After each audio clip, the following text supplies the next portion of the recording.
Hello everyone, Shinto Bean here playing some more Warhammer combat cards. This weekend we have a Necron vs Aeldari campaign. It's Apocalypse with 400 points and everything set to the max level. And there's no actual special warlord, so you can just choose a warlord of your choice and fill it with the most powerful bodyguards.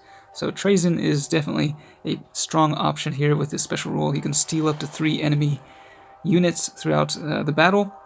I'm just running a bunch of Catan shards, some other legendaries, and yeah, we'll see how this goes. I do have 19 points left over, but I think it should be fine. Before we start, just over in the shop, we do have a new Necron card, and it is the Monolith, which has finally entered the game as a legendary. It has Big Game Hunter and Medicae for its trait. 78 points, so it's quite big, quite expensive, and those are the stats at max level. But anyway, let's go ahead and play a match here, and we'll see what we come up against. Okay, we're up against Lelith Hesperax. This is the first time I think I've actually faced her in this campaign. Running all 8 bodyguards. Now, okay, they've got... this is like a really good combo with Lelith the Wraithblade.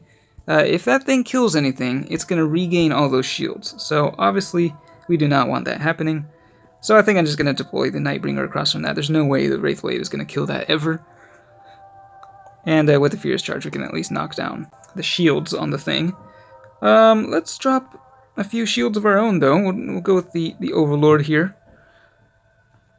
And we'll see what else they deploy. Okay. We're going to drop the Void Dragon. Yeah, definitely not ideal. We want to save that thing for the big game. But at least maybe we'll get some regeneration in. We'll see.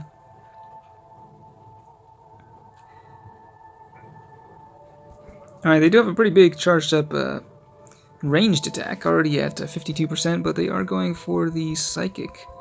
Just charging up their attack types. And we're going to go with the melee attack, I believe. Yeah, that would be the smart thing to do. I think we'll be able to steal, well, hopefully we'll be able to steal the Warwalker. I'm not sure. If we have... No, we do not have enough damage. Never mind. The thing is still on the field. Alright, so 16 health at the end of each turn. Uh-oh. They've got a big guy here, the Wraith Lord, and this thing has a Big Game Hunter. It deals extra damage with all of the barrage damage. This is going to be brutal. 195 increased. It just kills the Void Dragon outright. Wow. That was terrible. See, this is why these cards are just not very good. Like, if the thing had shields, it would have survived no problem, but yeah. Just a one-hit wonder from that Warwalker. Okay, wow. Wraith Knight, too? Now, this is starting to look a little bit scary here. Yeah, this thing is going to be hitting with a 194 damage Furious Charge. It's got Fear as well. So, yeah, it's going to be an issue. You know what, I think we're just going to ignore it. And we're just going to target whatever comes out in the right lane. Yeah, that is just very scary. We do want to take this thing down, so yeah, I think that was maybe the right choice, hopefully. Oh man, that Wraith Knight, though, there's no way. It's the first time it's come out so far. This guy, well, this Lelith is really going to be giving us a run for our money here. Yeah, do not want to go melee against the Wraith Knight. So let's go with a ranged attack, dealing some extra damage with the target acquired. Oh, it's going to be too much. I'm just going to kill it outright. Unable to steal it, unfortunately. That Wraith Lord would have actually been useful against the Wraith Knight. Oh no, Inspiring Presence. This is just insane. This thing is so strong. It's funny because the last match I played was just incredibly easy, and now all of a sudden we're getting just absolutely stomped into the ground by these guys. Oh man, he got the Furious Charge back on the Wraith Knight too. This is going to be very painful. And here I was saying that, you know, the Nightbringer will be just fine against the Wraith Blade, but turns out he's kind of struggling there against the shields. We do have a Furious Charge here of our own. But we have to be careful because, you know, when that Wraith Knight redeploys, thing is just going to crush whatever it's across from. It did not deploy just yet, though, so, okay. I think we can maybe steal this guy, the Wraith Seer. Let's go with I think, yeah, we'll just drop the Transcendent here. And hopefully this works out. We do get the big Furious Charge and then the boosted melee attack from the ready. And yeah, that will kind of override their outflank there. 33% boost. Would have been nice to have Inspiring Presence on the field, actually. Yeah, well, okay, we'll kill the Wraith Blade, at least. Okay. Unfortunately, the Wraith Seer survives.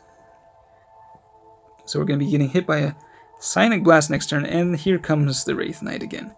And, oh yeah, of course, yeah, it becomes the acquisition target, which means, yeah, we're not going to be able to kill it. It kills the Nightbringer with the Furious Charge. Oh, it does go back to the hand, though. Okay, so that is helpful. One less crazy thing on the field to deal with this turn. They go for the Psychic attack, which means I think we're going to want to... Yeah, well, no, if the Wraith Knight comes... It doesn't come back, okay. That means, once again, this Wraith Seer is the acquisition target. I guess we'll go with this guy. You know, I want to steal the thing while we have the chance. Once that Wraith Knight comes back, we're not going to be able to steal anything else, so... Okay, we're going to go with a decreased ranged attack, and hopefully that is enough to steal the Wraith Seer, and yes it is, okay. Alright, that was actually not too terrible, except, you know what? Guess what? The Wraith Knight is going to come. It's going to blow up this guy with the Furious Charge, and that means the Transcendent is also going to die. A horrible death, and actually I think everything on the field is just going to die, that, 115% boost. To the melee attack, and even more, we got multiple Furious Charges. Another max level outflank. This is just brutal. 586 damage from that Wraith Knight. And, okay, well, at least Lelith doesn't go back to the hand, so we don't get her Furious Charge. I think this thing is already redeployed so many times that even if it kills stuff at this point, it's not going to go back to the hand. And we're just getting outflanked multiple times. I think we do want the Wraith Seer over here. I think we can actually pull off a victory here if we're smart. I'm just hoping that the Deceiver can tank the damage from the Wraith Knight with the 2 shields it has. And now that we have Psychic, we're playing Necrons, but we have a Psychic attack. Okay, so we can use that to take down Prince Uriel over here. This has just been the craziest game. And yeah, there we go. Debuffing their ranged attack too. So now we can hit Lelith from the flank with the Wraith Seer. The Deceiver can block 167 damage, so it should survive.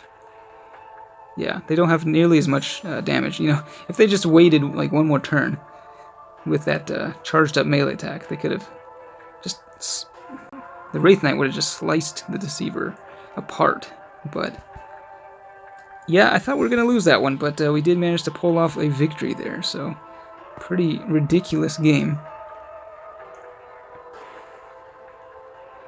And I think that, yeah, the Wraith Knight is the only Lord of War for the Aeldari, so if that thing shows up, you know you're going to be in for a rough time, and especially with Lelith, that is a insane combo that I've never actually seen before in this game until now, so quite an interesting match there.